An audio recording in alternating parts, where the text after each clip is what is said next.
अब हमको पढ़ना है appeals and revision. Now we are starting with appeals and revision. तो एडजुडिकेटिंग अथॉरिटी के ऑर्डर के सामने हम कहाँ जाते हैं अपील करने? एपेलेट अथॉरिटी के पास। फिर यहाँ पे थोड़ी जगह छोड़ना ताकि आप लिख सको कितने दिन में हम जा सकते हैं और क्या कर सकते हैं।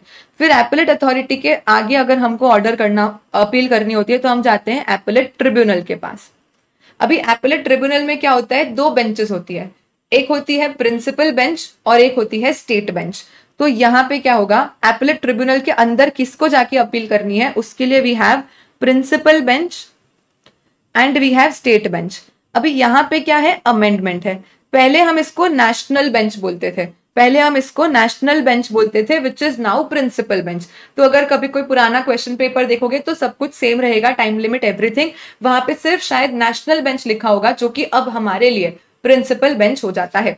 सो अगर मेरा जो मैटर है, मतलब जिसके सामने मुझे अपील करने जाना है, वो प्लेस ऑफ सप्लाई रिलेटेड है, अगर place of supply related matter है तो मैं एपेलेट अथॉरिटी से सीधा ट्रिब्यूनल के प्रिंसिपल बेंच के पास चली जाऊंगी। लेकिन अगर मेरा matter other than place of supply का है, तो ऐसे केस में मैं स्टेट बेंच के पास जाती हूँ।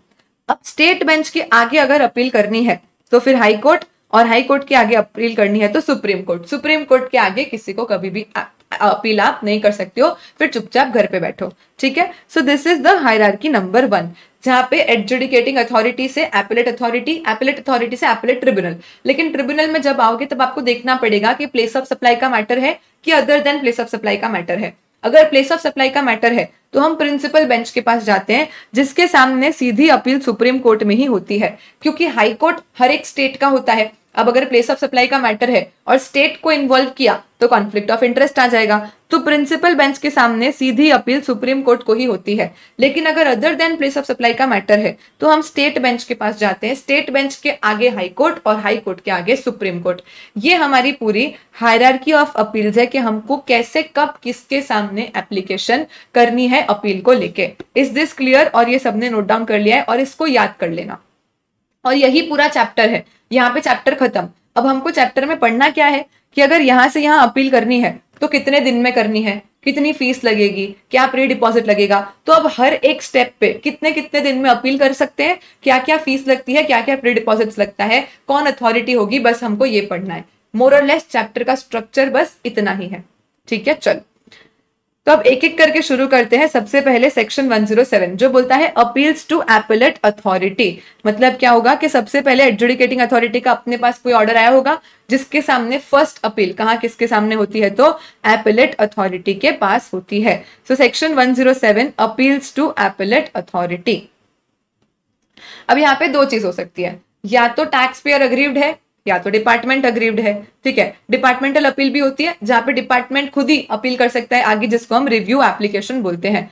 तो पहले हम सिंपल केस पढ़ते हैं जहां पे हम खुद अग्रीव्ड है, हम यानी हम टैक्स पेयर्स अग्रीव्ड है।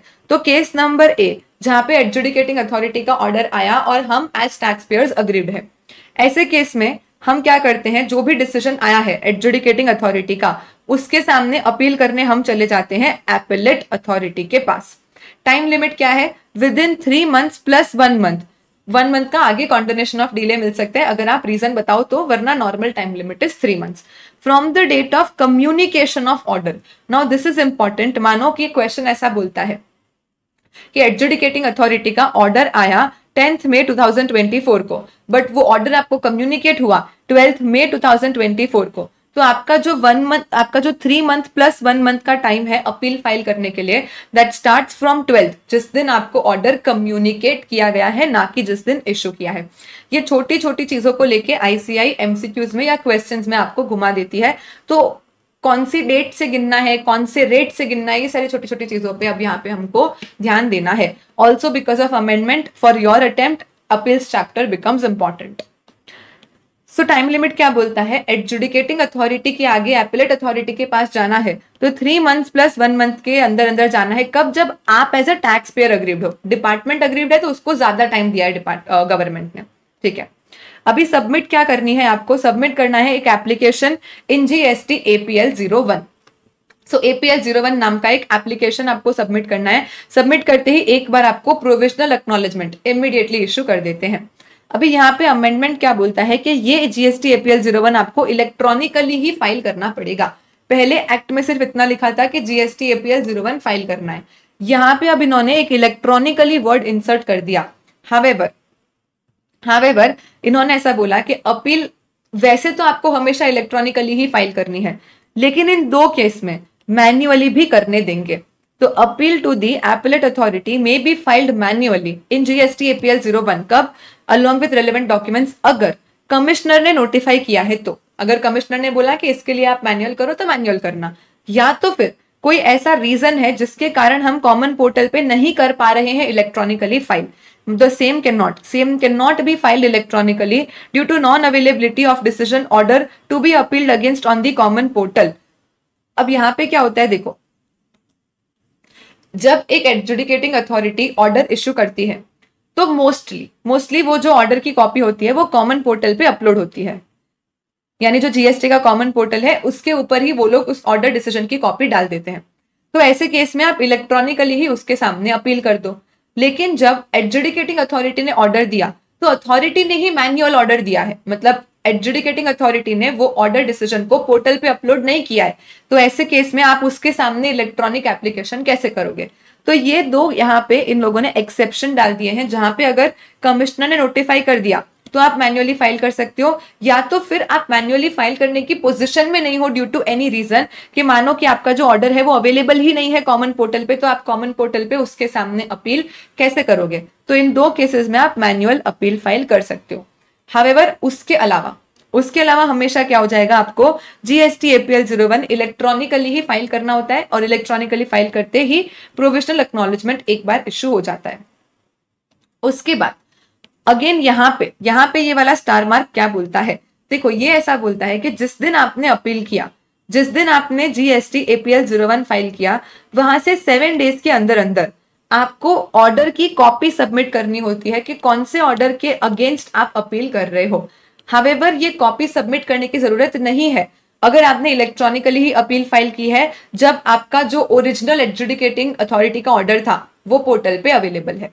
क्या बोला मैंने, देखो इन्होंने ऐसा बोला, आज ऑर्डर आया, एडजुडिकेटिंग अथॉरिटी का आज ऑर्डर आया, इसके 3 मंथ्स के अंदर अंदर या +1 मंथ का कंडोनेशन ऑफ डिले आपको जीएसटी एपीएल 01 फाइल कर देना है। जिस दिन जीएसटी एपीएल 01 फाइल करते हो उस दिन प्रोविजनल एक्नॉलेजमेंट इशू हो जाता है। उसके 7 डेज के अंदर अंदर आपको क्या करनी होती है, ऑर्डर की कॉपी सबमिट करनी होती है कि कौन से ऑर्डर के सामने आप अपील करना चाह रहे हो, उस ऑर्डर की कॉपी सबमिट करनी है।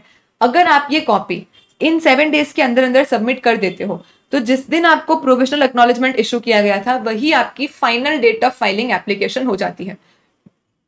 एडजुडिकेटिंग अथॉरिटी का ऑर्डर आया 30 मई 2024 को, मैंने जीएसटी एपीएल 01 फाइल कर दिया on 6 June 2024।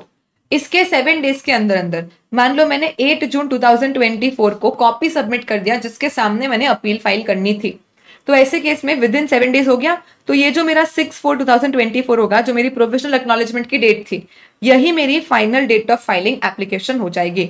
This is the procedure. अब इस प्रोसीजर में 2 कैच है। कैच नंबर 1 बोलता है कि ये जो जीएसटी एपीएल 01 फाइल कर रहे हो ये आपको इलेक्ट्रॉनिकली ही फाइल करना पड़ेगा, मैन्युअली नहीं करने देंगे। लेकिन 2 एक्सेप्शन कब मैन्युअली कर सकते हैं वो हमने देख लिया। उसके अलावा ये जो ऑर्डर का कॉपी सबमिट करना है ये भी सिर्फ तभी सबमिट करना है जब ओरिजिनल एडजुडिकेटिंग अथॉरिटी ने अपना ऑर्डर कॉमन पोर्टल पे नहीं डाला था। जिस दिन ये ओरिजिनल एडजुडिकेटिंग अथॉरिटी ने ऑर्डर इश्यू किया, अगर इन्होंने इसकी कॉपी ऑलरेडी कॉमन पोर्टल पे डाल दी है तो ऐसे केस में फिर आपको फिजिकल कॉपी फाइल करने की जरूरत ही नहीं है, क्योंकि जो आपकी एडजुडिकेटिंग अथॉरिटी के सामने एपेलेट अथॉरिटी होगी वो कॉमन पोर्टल से ही ऑर्डर चेक कर लेगी कि कौन सा ऑर्डर था जिसके सामने आपने इलेक्ट्रॉनिक एप्लीकेशन फाइल की है। मतलब ऐसा सिंपल बोल दूं, जब भी मैन्युअल एप्लीकेशन फाइल करनी आएगी, जब हमारे ऑफिसर ने, हमारे एडजुडिकेटिंग अथॉरिटी ने कॉपी पोर्टल पे नहीं डाली थी, ऐसे केसेस में ही मुझे ये 7 डेज की कंडीशन को कंप्लाई करना है, वरना ये कुछ नहीं आएगा। अगर मेरा ऑर्डर ऑलरेडी पोर्टल पे अवेलेबल है तो 7 डेज में मुझे कॉपी सबमिट करने की जरूरत नहीं है, तो फिर यही मेरी फाइनल एप्लीकेशन की डेट डायरेक्टली बन जाती है। पढ़ो अच्छे से सारी चीजें। क्या बोला इन्होंने यहाँ पे देखो सबसे पहले। तो डेट ऑफ फाइलिंग अपील क्या होता है, जिस दिन हम बोलेंगे कि फाइनल एक्नॉलेजमेंट आया वो डेट ऑफ फाइलिंग अपील। अगर ये सर्टिफाइड कॉपी मैंने विद इन 7 डेज फर्निश कर दी थी, अगर ये certified copy with in 7 days furnish कर दी थी, तो फिर जिस दिन प्रोविजनल एक्नॉलेजमेंट इशू हुआ वही final date of filing appeal. लेकिन अगर आफ्टर 7 डेज कॉपी दिया तो फिर जिस दिन कॉपी सबमिट करूंगी वो मेरा डेट ऑफ फाइलिंग अपील बनेगा।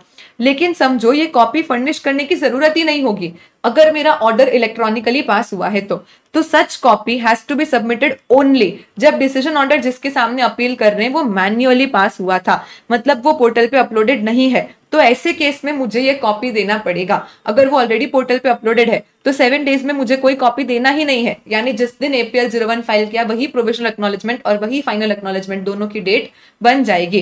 तो ऐसे केस में फाइनल एक्नॉलेजमेंट तुरंत से जैसे ही अपील फाइल करूंगी वही बन जाएगा। क्यों? क्योंकि जो डिसीजन ऑर्डर है वो एपेलेट अथॉरिटी खुद से पोर्टल पे चेक कर सकती है।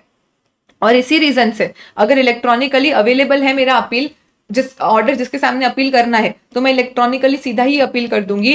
कमिश्नर ने नोटिफाई किया हो तो अलग चीज है, बाकी उसके अलावा नॉर्मली अगर ऑर्डर अवेलेबल है पोर्टल पे तो उसके सामने इलेक्ट्रॉनिक एप्लीकेशन कर दूंगी। वो नहीं अवेलेबल है तो मैनुअल एप्लीकेशन करनी पड़ेगी और तो फिर वो 7 डेज में कॉपी भी सबमिट करनी पड़ेगी कि कौन से ऑर्डर के सामने आप अपील फाइल करने जा रहे हो। मैंने क्या समझाया ये पूरा चीज आपको समझ में आया।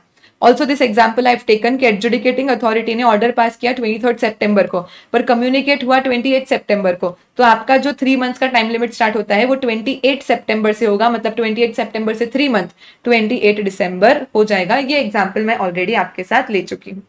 अभी ये पूरी चीज समझ में I except for pre deposit point, बाकी सब समझ में आया। ये 3 लाइन छोड़ दो, इसके अलावा जो भी बोला सब समझ में आया। जल्दी से बता दो एक बार फटाफट से मेरे को। Everything is clear except for this point.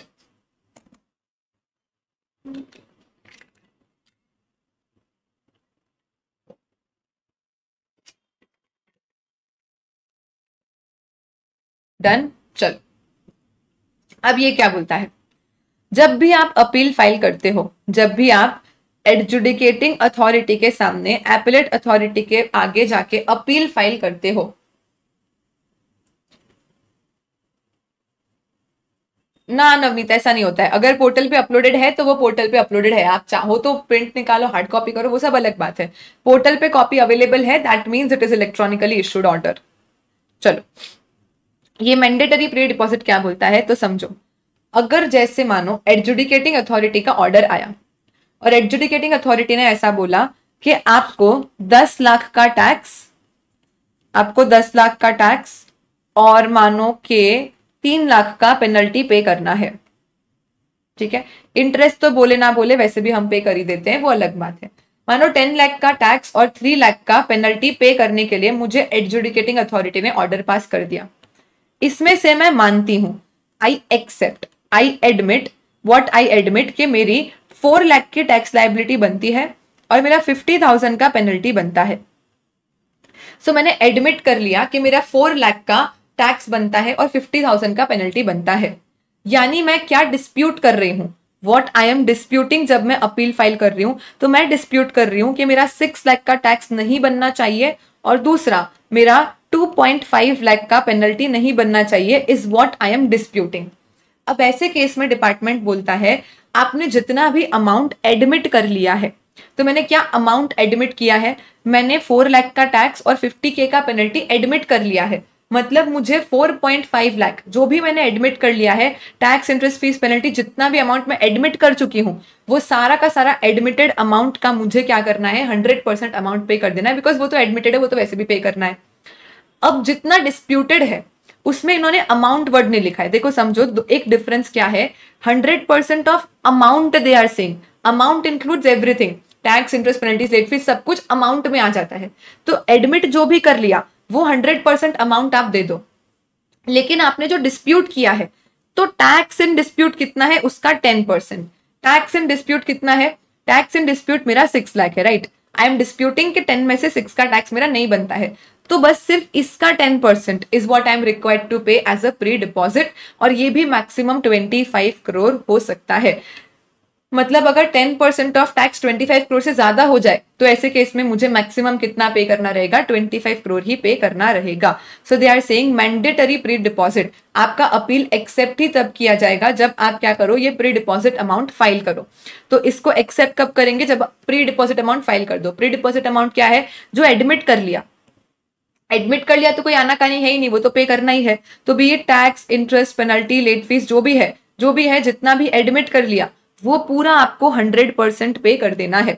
अब जो डिस्प्यूट कर रहे हो उसमें पेनल्टी, अदर अमाउंट, इंटरेस्ट सब कुछ भूल जाओ, खाली टैक्स कितना डिस्प्यूट किया है टैक्स, उसका 10% आपको पे कर देना होता है। And maximum this can be 25 crore. देखो एडमिटेड को भूल जाओ, एडमिटेड अगर 100 करोड़ है तो पूरा पे कर देना, जो डिस्प्यूटेड है उसमें मैक्सिमम 25 करोड़ होगा। Now remember 25 crore under what, 25 crore under CGST act, 25 crore under CGST act, यानी similar amount under SGST act भी लगेगा। तो SGST एक्ट में क्या मैं परसेंटेज डबल करूंगी, द आंसर इज नो। ये चीज कल डिमांड में अच्छे से समझाई थी।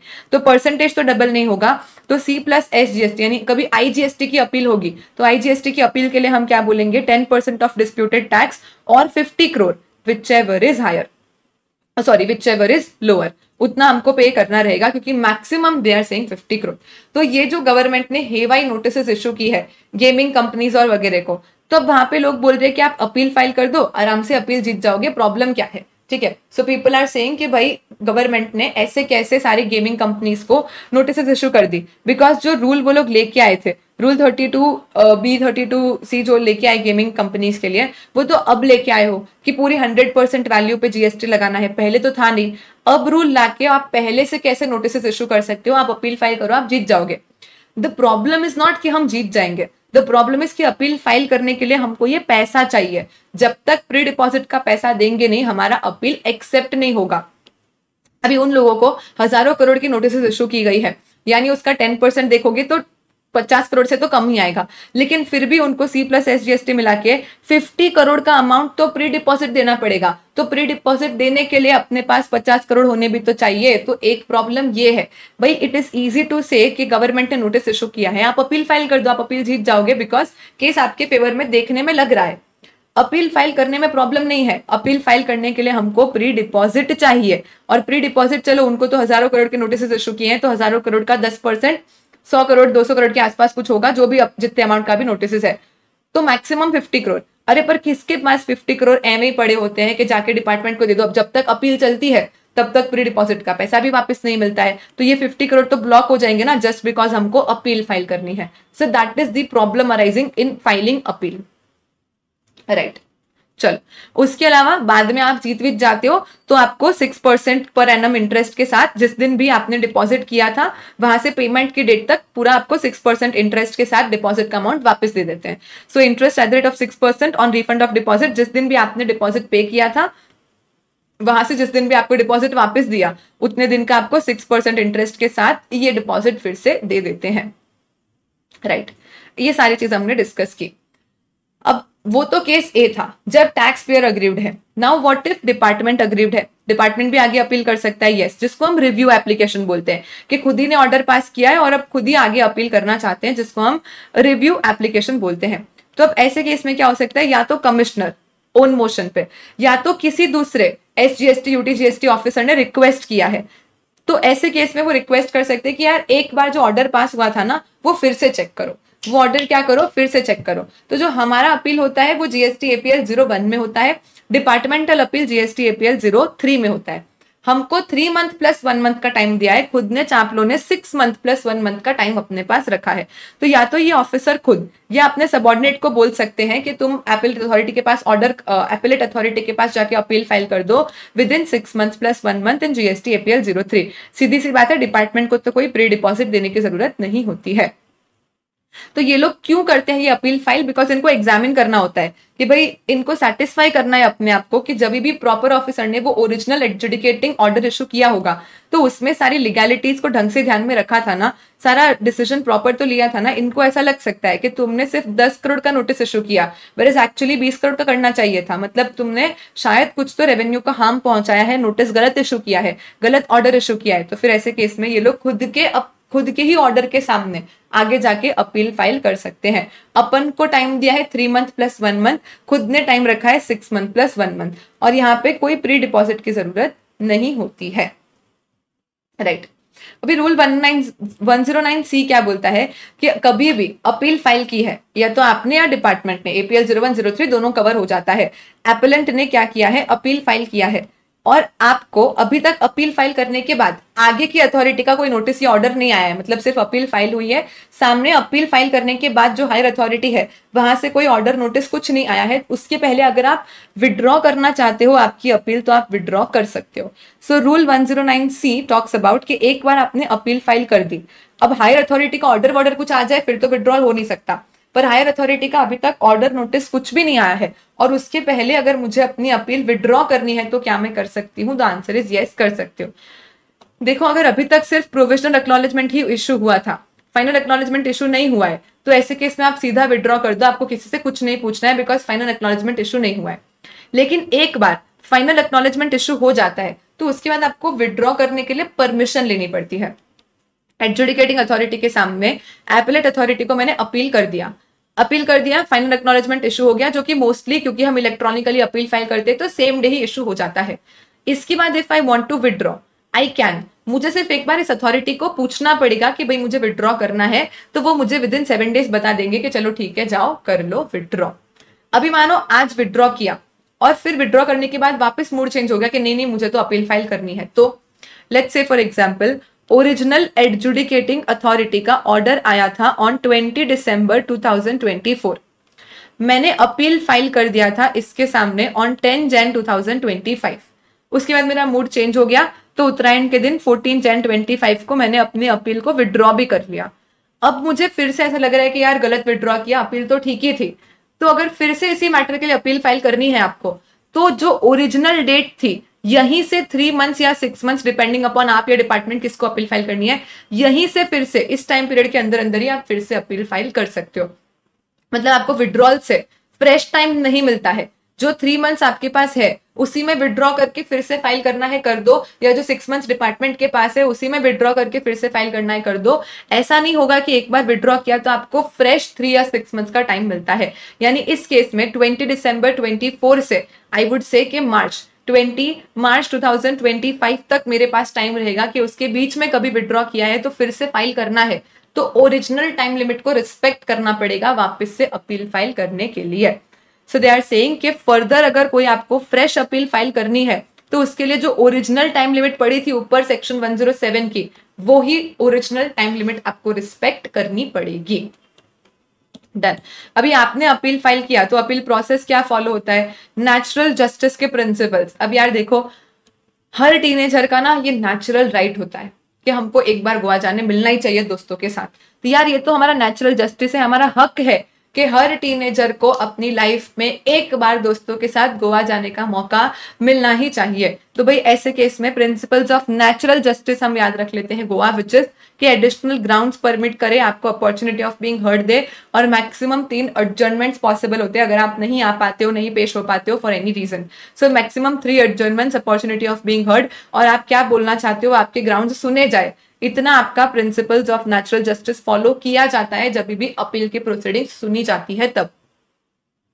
उसके अलावा अब क्या होगा कि एडजुडिकेटिंग अथॉरिटी के सामने आप एपेलेट अथॉरिटी के पास गए तो एपेलेट अथॉरिटी फर्दर इंक्वायरी वगैरह करेगी और ऑर्डर पास कर देगी, जिसको हम ऑर्डर इन अपील बोलते हैं। तो जो भी आपका अपील ऑर्डर आता है उसको हम ऑर्डर इन अपील बोल देते हैं। जो क्या हो सकता है कि जो आपका ओरिजिनल ऑर्डर था उसी को कंफर्म कर सकते हैं कि वो सब कुछ ठीक था, या उसको छोटा मोटा मॉडिफाई कर सकते हैं, उसको एनल कैंसिल ही कर सकते हैं कि वो पूरा ऑर्डर ही कैंसिल कर दो, ऐसा कुछ भी नहीं है। लेकिन आप रिफर बैक नहीं कर सकते।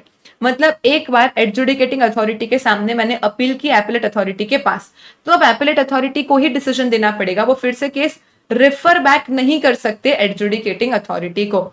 और ये लोग रिगर बढ़ा भी सकते हैं, ये हम ऑलरेडी डिस्कस कर चुके हैं कि आप अगर कभी अपील फाइल करने जाते हो, आप बोलते हो कि यार 10 लाख का शो कॉज नोटिस दे दिया, 10 लाख का ऑर्डर दे दिया, नहीं देना चाहिए, वो बोले हाँ सही है 10 का नहीं 20 का देना चाहिए, तो वो अगर चाहे तो मेरा जो रिगर है ऑर्डर का उस रिगर को बढ़ा भी सकते हैं।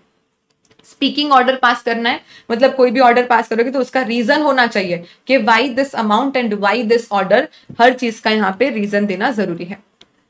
उसके बाद इनके ऊपर कोई कंपल्जन नहीं है कि इतने टाइम पीरियड के अंदर अंदर ही इनको ऑर्डर इश्यू करना पड़ेगा, लेकिन एक एडवाइजरी टाइम लिमिट है कि अच्छा रहेगा जिस दिन अपील फाइल हुआ है वहां से 1 साल के अंदर अंदर आप ऑर्डर इश्यू कर दो, which is practically followed not followed is a different story, but ये एडवाइजरी टाइम लिमिट है। अगेन कोई कंपल्जन नहीं है, एडवाइजेबल रहेगा कि एपेलेट अथॉरिटी 1 ईयर के अंदर अंदर क्या करे, अपना फाइनल डिसीजन दे दे और फिर इसको कम्युनिकेट कर देना है ऑर्डर को, एपेलेंट को, रिस्पोंडेंट को और जो ओरिजिनल अथॉरिटी थी जिसके ऑर्डर के सामने अपील हुआ था, इन सब लोगों को आपको ऑर्डर कम्युनिकेट कर देना है। अभी मानो एडिशनल कमिश्नर, ज्वाइंट कमिश्नर ने मुझे शुरू में एडजुडिकेटिंग ऑर्डर दिया था तो उसके सामने अपील कहां करूंगी, कमिश्नर ऑफ अपील्स के पास। अगर deputy commissioner, assistant commissioner, superintendent कोई है जिन्होंने ऑर्डर इश्यू किया था तो ऐसे केस में इनके आगे अपील कहां करनी है, एटलीस्ट ज्वाइंट कमिश्नर या उसके ऊपर के ऑफिसर के पास जो अपील्स डिपार्टमेंट के है। तो ये टेबल वेबल याद रखने की जरूरत नहीं है, थोड़ा टेबल वेबल साफ कर देना यार, मतलब किसके सामने किसको अपील करनी है, जस्ट FYI पर्पस, ठीक है, done. This is all about section 107। क्या पढ़ा हमने सेक्शन 107 में, चलो सबका ध्यान इधर। 107 समझा, फिर 108 समझना है, उसके बाद पूरा चैप्टर टाइम पास है, मतलब सब कुछ रिपीटेड नेचर का ही है। 107 ने क्या बोला, एडजुडिकेटिंग अथॉरिटी का ऑर्डर आया, उसके सामने मुझे अपील करना है एपेलेट अथॉरिटी को। अगर मैं as a tax payer aggrieved हूं, अभी वो जो अपन ने चार्ट बनाया था उसमें फटाफट से फिल कर दो कि अगर टैक्स पेयर अग्रीव्ड है तो 3 मंथ प्लस 1 मंथ में जाएगा, अगर डिपार्टमेंट अग्रीव्ड है तो 6 मंथ प्लस 1 मंथ के अंदर अंदर उसको जाके अपील फाइल करनी है। डिपार्टमेंट को तो प्री डिपॉजिट की जरूरत नहीं है, लेकिन टैक्स पेयर को प्री डिपॉजिट की जरूरत है। और प्री डिपॉजिट कितना हो जाएगा, एडमिटेड तो 100% अमाउंट, बड़ा लिखना अमाउंट, जो भी अमाउंट मतलब टैक्स, इंटरेस्ट, पेनल्टी सब कुछ जो एडमिट कर लिया वो 100% दे दो। जो डिस्प्यूटेड है, जो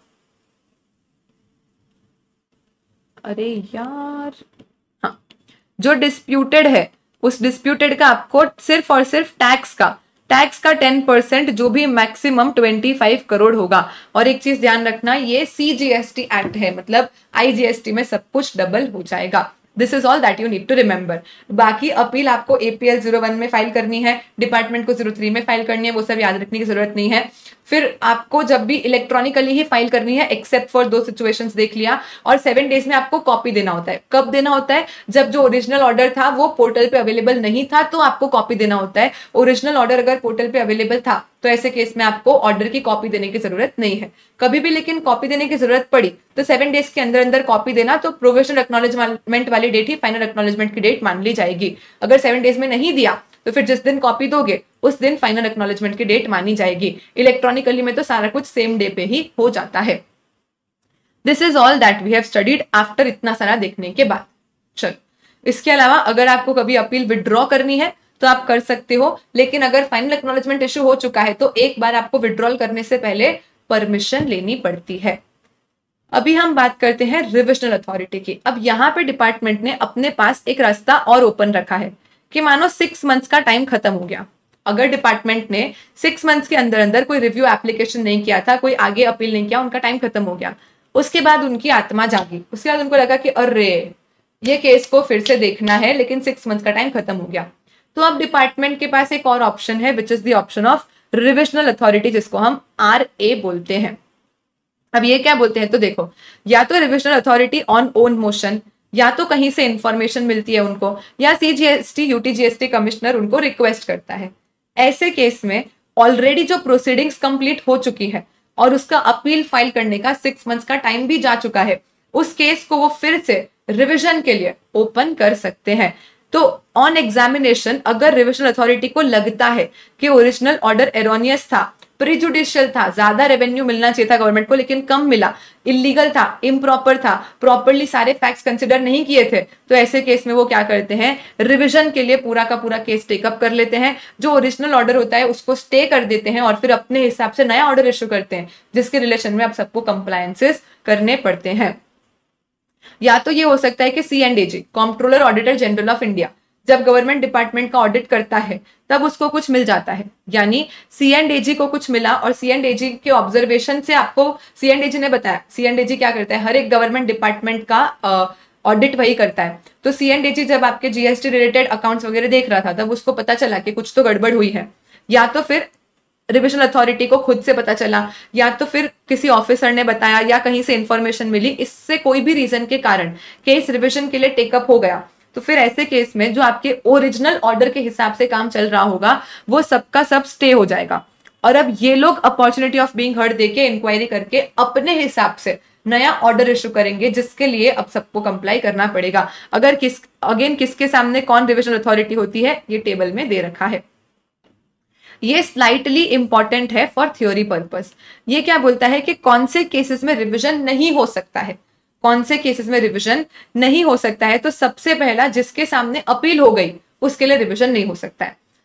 तो मानो एडजुडिकेटिंग अथॉरिटी ने ऑर्डर पास किया था और इसके सामने या तो टैक्स पेयर ने या डिपार्टमेंट ने, दोनों में से किसी ने भी अपील फाइल कर दी एपेलेट अथॉरिटी के पास, अपील से बड़ा रिवीजन कभी नहीं होता है। अगर अपील फाइल हो गई तो फिर अब रिवीजन नहीं होगा। अपील चल रही है, अपील डिस्पोज हो गई, अपील खत्म हो गई, अपील का डिसीजन आया, अपील के साथ जो भी हुआ हो that is a separate story, लेकिन एक बार अपील हो गई तो फिर रिवीजन नहीं होगा।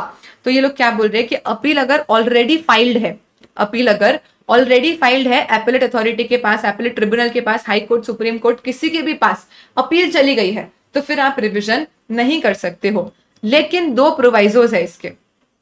दो प्रोवाइजो क्या बोलते हैं, देखो मानो एक साथ दो मैटर के रिलेशन में शो कॉज नोटिस इशू हुआ था। मानो मुझे एक शो कॉज नोटिस आया जहां पे मेरे दो प्रोडक्ट है, प्रोडक्ट P और प्रोडक्ट Q। मैं मानती थी कि P एग्जेम्प्ट है और Q के ऊपर मैं 12% GST कलेक्ट करके पे करती थी। मुझे डिपार्टमेंट ने ऑर्डर इशू कर दिया और ऐसा बोला कि P क्या है, P टैक्सेबल है, आप कैसे एग्जेम्प्ट मान रहे हो, 5% से P टैक्सेबल है, लाओ चलो 5% अब टैक्स पे करो। एंड दूसरा Q जिसपे आप 12% पे कर रहे थे उस पे तो एक्चुअली आपको 18% पे करना चाहिए था। तो मुझे शो कॉज नोटिस मिला, मुझे ऑर्डर मिला जहां पे उन्होंने मेरे दो प्रोडक्ट के रिलेशन में, मानो एक एग्जेम्प्ट था एक टैक्सेबल था, दो प्रोडक्ट के रिलेशन में अलग अलग इन्होंने क्या किया, मुझे शो कॉज नोटिस इशू कर दिया। शो कॉज नोटिस का मैंने आंसर किया, अभी मैंने आंसर किया तो फिर डिपार्टमेंट ने मेरी बात मान ली। डिपार्टमेंट ने बोला कि अच्छा चलो चलो ठीक है, P तो एग्जेम्प्टी है, हमसे गलती हो गई, गलत नोटिस इशू कर दिया था, मान लेते हैं कि P तो एग्जेम्प्टी है, लेकिन Q पे तो 18% रेट ही लगना चाहिए। अब मैंने जाके क्या किया, आगे अपील फाइल कर दी खाली Q के लिए, मैंने अपील फाइल कर दी खाली Q के लिए। तो ये एक मैटर ऐसा है जो एसोसिएटेड था एक ही शो कॉज नोटिस से, लेकिन इसके सामने अपील नहीं हुई है, अपील सिर्फ एक मैटर के सामने हुई है। तो ये जो बचा हुआ केस है ना, इसका रिवीजन हो सकता है।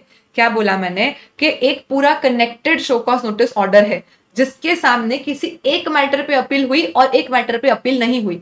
तो जिस मैटर पे अपील नहीं हुई है उस मैटर के लिए रिवीजन किया जा सकता है। ये P और Q वाला एग्जाम्पल मैंने यहाँ पे डाला है, अभी पूरा फिगर्स के साथ समझेंगे। बट एक बार के लिए हमको क्या पता चला कि जिस चीज की अपील हो गई उसका रिवीजन नहीं होगा, लेकिन कोई दो या दो से ज्यादा कनेक्टेड चीज है जिसमें से एक के लिए अपील हुई और बाकी के लिए नहीं हुई, तो बाकी जिनके लिए नहीं हुई है उनके लिए अब रिवीजन हो सकता है। द क्वेश्चन इज रिवीजन कब तक हो सकता है। तो जो आपका ओरिजिनल ऑर्डर था, मानो ये जो P और Q के रिलेशन में मुझे ओरिजिनल ऑर्डर मिला था वो मुझे मिला था 1 मई 2024 को, जिसके सामने खाली मैटर Q को लेके मैंने आगे अपील फाइल कर दी थी ऑन 1 जून 2024। ऐसे केस में ये लोग बोल रहे हैं कि जिस दिन आपका अपील ऑर्डर आया, ये मैंने अपील फाइल की, अब मानो मेरा अपील का ऑर्डर आ गया था ऑन 1/11/24, तो जिस दिन मेरा अपील ऑर्डर आया वहां से 1 साल, या जो ओरिजिनल ऑर्डर था वहां से 3 साल, दो कनेक्टेड मैटर थे जिसमें से एक के लिए अपील की और दूसरे के लिए नहीं की। जिसके लिए अपील नहीं की उसका रिवीजन कब तक हो सकता है, उसका रिवीजन हो सकता है या तो जो ओरिजिनल ऑर्डर का डेट था वहां से 3 साल तक, या तो किसी एक मैटर के लिए तो अपील फाइल की थी, जिसके लिए अपील फाइल की थी उसका अपील ऑर्डर कब आया वहां से 1 साल, विचएवर इज लेटर है वहां तक आप जो नहीं मैटर की अपील फाइल हुई है उसका रिवीजन कर सकते हो। सो दे आर सेइंग अगर कोई मैटर डिसाइड पेंडिंग नहीं हुआ है, अपील में नहीं गया कोई मैटर, तो उसके लिए आप कर दो रिवीजन। कब तक कर सकते हो, या तो ओरिजिनल ऑर्डर से 3 साल या तो अपील ऑर्डर से 1 साल, दोनों में से जो भी लेटर है वहां तक आप रिवीजन कर सकते हो। अब भी 2 मिनट रुको, डाउट आ रहा होगा तो एग्जाम्पल के बाद क्लियर हो जाएगा, फिर भी डाउट रहे तो बताना, ठीक है। उसके अलावा कोई भी एडजुडिकेटिंग ऑर्डर आया, आज मुझे एडजुडिकेशन ऑर्डर मिला एडजुडिकेटिंग अथॉरिटी से, यहाँ से 6 मंथ्स तक तो मैं रिवीजन कर ही नहीं सकती। क्यों? क्योंकि 6 मंथ्स तक तो मेरे पास एपेलेट अथॉरिटी के पास जाने का टाइम है। 6 मंथ्स के अंदर अंदर तो आप अपील कर लो, तो जो ओरिजिनल डेट है वहां से 6 मंथ्स तक रिवीजन नहीं हो सकता है, और 3 इयर्स के बाद रिवीजन नहीं हो सकता है, क्योंकि 3 इयर्स मैक्सिमम टाइम है जब तक रिवीजन के लिए केस टेकअप हो सकता है। तो आज एडजुडिकेटिंग अथॉरिटी का ऑर्डर आया तो 6 महीने बाद और 3 साल के बीच में मैं कभी भी अपील रिवीजन कर सकती हूँ, और ये 3 इयर्स यहाँ से स्टार्ट नहीं होंगे, ओरिजिनल डेट से ही 3 इयर्स को गिनना है। तो मानो अगर 1 मई 2024 को एडजुडिकेटिंग ऑर्डर आया तो यहाँ से 6 मंथ्स विच वुड बी जून, जुलाई, अगस्त, सितंबर, अक्टूबर, नवंबर, तो यहाँ से नवंबर तक तो मैं रिवीजन कर ही नहीं सकती बिकॉज मेरा अपील का टाइम ओपन होगा। अब इसके बाद यहाँ से 3 साल विच वुड बी 25, 26, 27, सो 1 मई 2027 तक कभी भी रिवीजन हो सकता है। सो ओरिजिनल डेट से 3 साल तक 6 महीने तक रिवीजन नहीं होगा, और उसके बाद ओरिजिनल डेट से 3 साल तक रिवीजन हो सकता है। उसके अलावा अगर कोई केस एक बार रिवाइज हो चुका है तो फिर से रिवाइज नहीं होगा, बार बार रिवीजन नहीं होगा। सो एक रिविजनल ऑर्डर का कभी रिवीजन नहीं होता। या तो ऐसा कोई केस भी हो सकता है जिसको रिवीजन के लिए टेकअप कर लिया था, एक बार रिवीजन के लिए टेकअप किया था लेकिन फिर रिवीजन हुआ नहीं, कोई और रीजन हो सकता है, तो भी फिर से उसको रिवीजन पे नहीं लिया जाएगा। सो अगर एक बार केस रिवीजन में आ गया, फिर उसका भले ऑर्डर आया हो ना आया हो, दोनों ही केसेस में फिर से उसका रिवीजन कभी भी नहीं हो सकता है। ये थोड़ा सा पेचीदा और इंपॉर्टेंट बन जाता है, रिवीजन कब से कब तक किसका हो सकता है का टाइम लिमिट। एग्जाम्पल्स देखते हैं, you will be more clear. तो मानो एक टैक्स पेयर है जिसको एडजुडिकेशन ऑर्डर मिला ऑन 25 मई 2021। चलो अभी आप बताओ कौन सी डेट तक इसका रिवीजन पॉसिबल है, कौन सी डेट से कौन सी डेट तक रिवीजन पॉसिबल है विदाउट सीइंग आंसर। एग्जाम्पल है तो आंसर साथ में दिया है, आप खुद से करने की कोशिश करो। 25 मई, आई एम सेइंग कि 25 मई 2021 को मुझे एडजुडिकेटिंग अथॉरिटी का ऑर्डर आया, तो इसका रिवीजन कब तक हो सकता है, कौन सी डेट से कौन सी डेट के बीच तक मैं रिवीजन कर सकती हूँ। आंसर देखे बिना सॉल्व करके बताओ।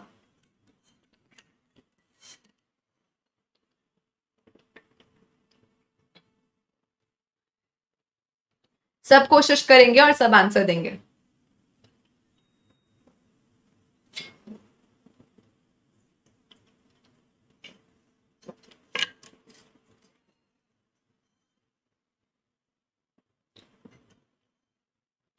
ठीक है, यहां से 6 मंथ्स तक, यहां से 6 मंथ्स तक विच वुड बी 20 मई से जून, जुलाई, अगस्त, सितंबर, अक्टूबर, नवंबर, तो यहां से 6 मंथ्स तक तो हम अपील कर ही नहीं सकते। मतलब यहां से 25 नवंबर तक तो मैं रिवीजन कर ही नहीं सकती। सो यानी 26 नवंबर से अब मैं रिवीजन कर सकती हूँ।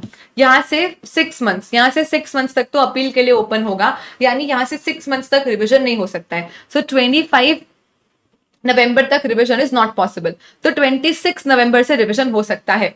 और कहां तक हो सकता है, तो 2021, 22, 23, 24, 3 साल विच वुड बी 25, 5, 24। इन दो डेट के बीच में क्या हो सकता है, रिवीजन हो सकता है। So it would be between 26 नवंबर 21 से 25 मई 24 तक मेरा केस, यानी after 6 months before 3 years this case can go into revision, right.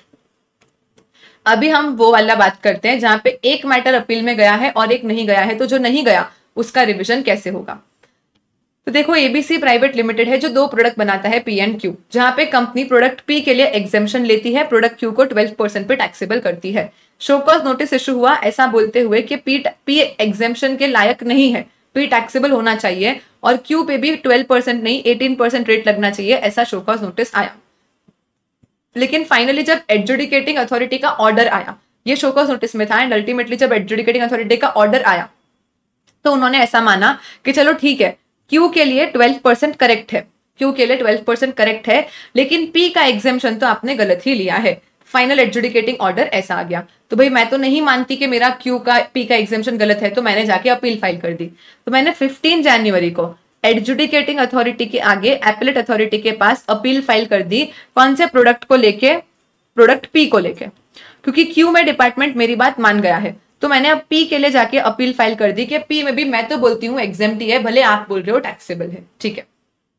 अब इस केस में मुझे क्यू के रिलेशन में अपील फाइल कर, अब क्यू का पी का अपील फाइल हो गया, तो पी का तो रिविजन नहीं हो सकता है, लेकिन क्यू का रिविजन हो सकता है। अब क्यू का रिविजन कब तक हो सकता है इज द क्वेश्चन। तो देखो ये जो पी के मैंने अपील फाइल किया था उसका मेरा फाइनल ऑर्डर मेरे फेवर में आया। So the company filed an appeal against the order before appellate authority on 16 फरवरी। अच्छा ओके सॉरी, जो ओरिजिनल एडजुडिकेटिंग अथॉरिटी का ऑर्डर आया था वो 15 जैन को आया, जिसके सामने मैंने एपेलेट अथॉरिटी को अपील फाइल कर दिया ऑन 16 फेब। ठीक है, मेरे पास 3 मंथ्स का टाइम होता है अपील फाइल करने के लिए, जिसको मैंने रिस्पेक्ट किया और 16 फेब तक मैंने अपील फाइल कर दिया, जिसका ऑर्डर आ गया 31 अक्टूबर को। तो पी के रिलेशन में मैंने जो अपील फाइल किया था उसका ऑर्डर 31 अक्टूबर को आ गया। Now my question is Q, जिसके लिए अपील फाइल नहीं हुआ। क्यू जिसके लिए अपील फाइल नहीं हुआ, तो क्यू का रिवीजन हो सकता है। तो क्यू का रिवीजन कब से कब तक हो सकता है is the question here. Q का रिवीजन कब से कब तक हो सकता है? तो भाई क्यू के रिवीजन के लिए हमको क्या देखना होगा कि ओरिजिनल ऑर्डर से 3 साल और अपील ऑर्डर से 1 साल। अब अपील इसके रिलेशन में नहीं, लेकिन कनेक्टेड मैटर के लिए अपील हुई होगी, तो कनेक्टेड मैटर की अपील का ऑर्डर कब आया? 31 अक्टूबर 21, यानी यहां से 1 साल, विच वुड बी 31 अक्टूबर 22। और ओरिजिनल एडजुडिकेटिंग अथॉरिटी का ऑर्डर कब आया था? 15 जैन 2021, वहां से 3 साल, 22, 23, 24, यानी 15 जैन 2024। दोनों में से लेटर क्या है? 15 जैन 2024। यानी क्यू जिसके लिए अपील फाइल नहीं हुई थी उसका रिवीजन हो सकता है, और कहां तक हो सकता है? तो 15 जैन 2024 तक हो सकता है। बोलो, is this absolutely clear to all of us? जिसके लिए अपील हो गई उसका रिवीजन नहीं होगा, पर कनेक्टेड मैटर है जिसके लिए किसी दूसरे मैटर की अपील हुई थी पर एक मैटर की नहीं हुई, तो जिसके लिए नहीं हुई उसका रिवीजन हो सकता है। उसका रिवीजन कब तक हो सकता है? उसके ओरिजिनल ऑर्डर से 3 साल तक तो हो ही सकता है, या तो जिस कनेक्टेड मैटर की अपील हो गई उसकी अपील ऑर्डर से 1 साल, विच एवर इज लेटर है, वहां तक रिवीजन किया जा सकता है। से येस और नो, सब लोग येस बोलेंगे, फिर हम आगे बढ़ेंगे। आप लोग एक बार वीडियो पॉज करके जो रिकॉर्डेड मोड में देख रहे हैं और लाइव वालों के लिए चल रुकी जाते हैं, मैं रुकी हूं 2 मिनट। आप लोग एक बार इस पूरी चीज को रीड करोगे एंड मुझे कंफर्म करोगे कि हाँ समझ में आया। इसके अलावा ये सिंपल चीज है कि 3 साल के लिमिटेशन पीरियड में अगर कोई भी स्टे ऑर्डर होता है तो हम इंक्लूड नहीं करते, या वो चीज के सिमिलर मैटर पे अपील चल रही है तो लोअर अथॉरिटीज हायर अथॉरिटी में जितना टाइम वेस्ट होता है उतना सेम नेचर की प्रोसीडिंग का टाइम वेस्ट भी हम 3 साल में एक्सक्लूड कर देते हैं। ये चीज मैंने आपको डिमांड रिकवरी में भी समझा दी थी। सो नाउ वी से कि एपेलेट अथॉरिटी या रिविजनल अथॉरिटी के आगे अपील फाइल करनी है तो आपको जाना होता है एपेलेट ट्रिब्यूनल के पास। अगर आपको एपेलेट अथॉरिटी के सामने अपील करनी है तो आपको एपेलेट ट्रिब्यूनल के पास जाना होता है। नाउ एवरीथिंग इज सेम, आप भी जा सकते हो, डिपार्टमेंट भी जा सकता है। आपको जाना है तो APL 05, डिपार्टमेंट को जाना है तो 07। No pre deposit, time is 6 months, you have time of 3 months plus 3 months. अभी वो सब सेम है कि इलेक्ट्रॉनिकली फाइल करना है, कॉपी ऑफ ऑर्डर देना है नहीं देना है, provisional acknowledgement, final acknowledgement, everything is same. जो भी हमने एडजुडिकेटिंग अथॉरिटी के सामने एपेलेट के लिए पढ़ा था सब सेम टू सेम अप्लाई हो जाता है जब आप अथॉरिटी से आगे एपेलेट ट्रिब्यूनल के पास जाते हो। लेकिन यहां पे आपको फीस भी लगती है। When you go from adjudicating authority to appellate authority, there is no fees. There is only pre-deposit. यहाँ पे आपको फीस भी लगेगी। फीस कितनी हो जाएगी? For every 1 lakh rupees involved, 1 lakh of ITC or refund or amount, whatever 1 lakh, for every 1 lakh, 1000 you will be required to pay as a fees. So for every 1 lakh of tax or ITC involved, 1000 is going to be fees. Maximum ये जा सकता है 25,000 तक under CGST, यानी fees आपकी maximum 50,000 की हो सकती है for filing further appeal to appellate tribunal. अभी जितना प्री डिपॉजिट आप ऑलरेडी दे चुके हो वो तो है ही, इन एडिशन टू दैट आपको यहाँ पे और प्री डिपॉजिट देना पड़ेगा। अगेन जितना एडमिटेड अमाउंट था वो तो आप ऑलरेडी दे ही चुके हो, अब जितना टैक्स एंड डिस्प्यूट है उसका यहाँ पे 20%, मैक्सिमम 50 करोड़, यानी डबल हो जाता है। तो जब हम एपेलेट अथॉरिटी के पास अपील करते हैं तब 10% और 25 करोड़ लेते हैं हम मैक्सिमम, लेकिन यहाँ पे इट बिकम्स डबल कि जितना टैक्स एंड डिस्प्यूट है उसका 20% या मैक्सिमम 50 करोड़ आपको प्री डिपॉजिट देना होता है, अगेन जिसका आपको 6% के साथ रिफंड मिल जाता है। Everything is same. What is memorandum of cross objection? तो किसी एक ने अपील किया होगा तो जो रिस्पोंडेंट होगा उसको 45 डेज प्लस 45 डेज के अंदर अंदर क्या करना होता है, जीएसटी एपीएल 06 में अपना क्रॉस ऑब्जेक्शन देना होता है।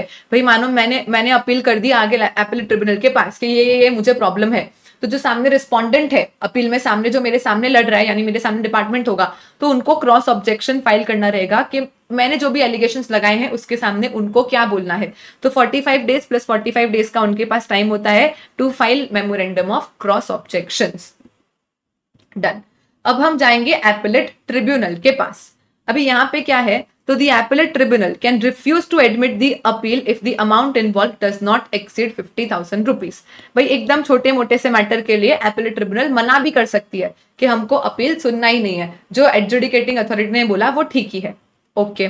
Advisory time limit to pass order 1 year दे रखा है कि भाई 1 ईयर यहाँ पे भी, बट एडवाइजरी है, कोई कंपल्शन नहीं है। उसके बाद ये लोग भी वही कर सकते हैं, order of confirm model confirm anal modify कर सकते हैं डिसीजन जो भी इनके लोअर अथॉरिटी ने पास किया था। हाउएवर यहाँ पे एक एडिशनल पॉइंट क्या बोलता है, ये एडिशनल पॉइंट बोलता है कि ये लोग रेफर बैक भी कर सकते हैं केस।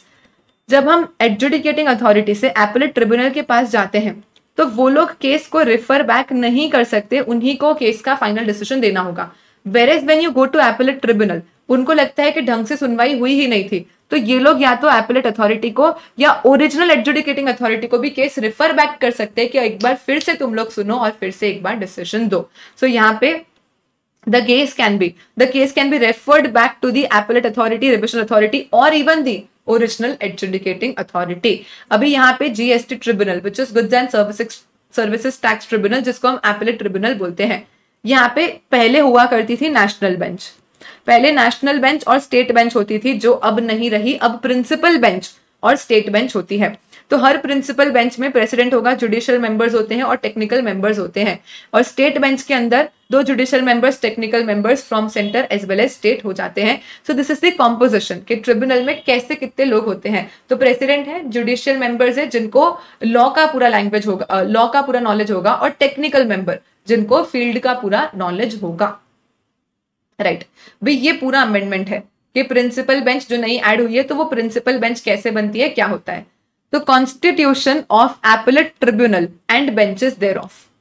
चलो, तो कॉन्स्टिट्यूशन क्या बोलता है, government shall on recommendation of the council by notification established with effect from such date as may be notified कि appellate tribunal क्या होगा, goods and services tax appellate tribunal। तो appellate tribunal का नाम क्या है, goods and services tax appellate tribunal, जो क्या करेगा, जो appellate authority और रिविजनल अथॉरिटी के आगे की जाने वाली अपील्स को सुनेगा। ठीक है, उसके बाद यहाँ पे प्रिंसिपल बेंचेस होगी और स्टेट बेंचेस होगी जिनका जुरिस्डिक्शन होगा।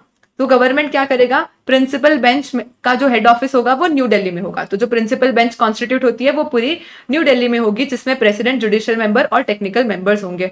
उसके बाद स्टेट्स में भी स्टेट बेंचेस बन जाएगी, जहां पे भी 2 जुडिशियल मेंबर्स, टेक्निकल मेंबर्स और स्टेट के मेंबर्स और सेंटर के मेंबर। यानी ये जो पूरा चार्ट है वही पैराग्राफ फॉर्मेट में लिखा हुआ है कि किसमें कितने लोग और कैसे होंगे। तो जुरिस्डिक्शन का क्या होगा, तो the principal bench and the state bench shall hear appeals against orders passed by the appellate authority or revisional authority। यानी appellate authority या revisional authority के आगे जो अपील्स फाइल की जाएगी वो अपील्स प्रिंसिपल बेंच या तो स्टेट बेंच सुनेगी। अगर मैटर प्लेस ऑफ सप्लाई का है, अगर मैटर प्लेस ऑफ सप्लाई का है तो सिर्फ और सिर्फ प्रिंसिपल बेंच उस मैटर को सुन सकती है, स्टेट बेंच उस मैटर को नहीं सुनेगी। यानी for place of supply related matter आपको कंपल्सरी प्रिंसिपल बेंच के पास ही जाना पड़ेगा। उसके बाद यहां पे अगर केस 50 लाख से कम का है, देखो अगर केस 50,000 से कम का है तो वो मना ही कर देंगे कि कर सकते हैं, ठीक है, हमेशा मना करेंगे ऐसा नहीं है। हो सकता है कि वो सुनना चाहे तो सुन भी सकते हैं, लेकिन उनके पास ये पावर है कि अगर आपका अमाउंट 50,000 एक्सीड नहीं कर रहा है, अगर आपका अमाउंट 50,000 एक्सीड नहीं कर रहा है, 50,000 तक का अमाउंट है, तो ऐसे केस में वो आपको मना भी कर सकते हैं कि हमको अपील नहीं सुनना, जो एपीलेट अथॉरिटी ने बोला वो फाइनल है। लेकिन अगर आपका अमाउंट 50 लाख को एक्सीड नहीं करता, मतलब 50 लाख या उससे कम का अमाउंट है, तो ऐसे केस में सिंगल मेंबर बेंच, सिर्फ एक ही मेंबर आपका पूरा केस सुन सकता है। तो जहां पे अपील, जहां पे टैक्स या आईटीसी का अमाउंट 50 लाख को एक्सीड नहीं करता, 50 लाख तक का अमाउंट है और उसमें कोई क्वेश्चन ऑफ लॉ भी इन्वॉल्व नहीं है, 2 चीज है, एक तो अमाउंट 50 लाख तक है और दूसरा क्वेश्चन ऑफ लॉ भी इन्वॉल्व नहीं है, तो ऐसे केस में एक बार खाली प्रेसिडेंट का अप्रूवल लेके और उसके बाद हम लोग क्या कर सकते हैं, एक सिंगल मेंबर बेंच भी आपका पूरा केस सुन सकता है। ठीक है, single member and in all other cases shall be heard together. और बाकी सारे केसेस में अदर देन दिस जो भी केसेस है उसमें एटलीस्ट एक जुडिशियल मेंबर और एक टेक्निकल मेंबर, दो लोग मिलके आपका केस सुनेंगे। क्या बोला मैंने, सुनो। आप गए अपील करने, अगर आपका अमाउंट 50,000 तक है, मतलब 50,000 को एक्सीड नहीं कर रहा, 50,000 तक है, तो आपको मना कर सकते हैं। हमेशा करेंगे नहीं, उनके पास ऑप्शन है, पावर है कि मना करना चाहे तो कर सकते हैं। अगर अमाउंट 50 लाख तक है और उसमें कोई क्वेश्चन ऑफ लॉ इन्वॉल्व नहीं है तो दो लोगों की जरूरत नहीं है। ऐसे छोटे मोटे केसेस सिंगल मेंबर बेंच भी सुन सकती है। और बाकी सारे केसेस में एटलीस्ट एक जुडिशियल मेंबर और एक टेक्निकल मेंबर आपका केस सुनेंगे। तो अकॉर्डिंगली अगर आपका अमाउंट 50,000 को एक्सीड नहीं करता, क्वेश्चन ऑफ लॉ नहीं है, प्रेसिडेंट ने अप्रूव कर दिया और बाकी सारी कंडीशंस फुलफिल हो गई, तो अगर ये चारों की चारों कंडीशन पे यस है तो सिंगल मेंबर आपका केस सुन सकता है। राइट। उसके बाद majority rule in case of difference of opinion क्या बोलता है, तो देखो, जब भी एक जुडिशियल मेंबर है और एक टेक्निकल मेंबर है जो आपका केस सुन रहे हैं, अभी जो जुडिशियल मेंबर है वो बोलता है कि यस आपके फेवर में डिसीजन होना चाहिए, टेक्निकल मेंबर बोलता है नो। अब दो ही लोग हैं, एक यस बोल रहा है एक नो बोल रहा है, तो टाई हो जाएगी। तो अब ऐसे केस में क्या होगा, तो अगर after hearing the case member differ करते हैं उनके ओपिनियन पे किसी भी पॉइंट या पॉइंट्स को लेके, तो ये लोग क्या करेंगे, ये पॉइंट्स लेके जाएंगे प्रेसिडेंट के पास और प्रेसिडेंट को बोलेंगे कि भाई ऐसा प्रॉब्लम है। अब प्रेसिडेंट क्या करेगा, सुनो, प्रेसिडेंट दूसरे किसी बेंच को बोलेगा कि तुम ये केस फिर से सुनो।